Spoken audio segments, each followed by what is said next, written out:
नाशिक जिल्हा नाशिक पोलिसांनी गुन्हेगारी विरोधात झिरो टॉलरन्स पद्धतीने काम सुरू केलंय आणि यामुळेच राजकीय नेते गुन्हेगारीतील त्यांचे समर्थक चांगलेच हादरलेत.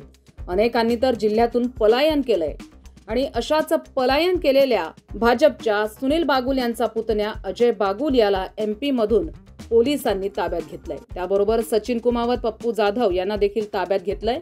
श्रमिक सेनेचा जिल्हाध्यक्ष अजय बागुल याला मोक्का न्यायालयानं 10 दिवसांची पोलीस कोठडी सुनावली आहे. तपासात धक्कादायक माहिती देखील समोर आली आहे. अजय बागुल याचे कुंदन परदेशी गँगशी थेट संबंध असल्याचं पोलीस तपासात निष्पन्न झालंय.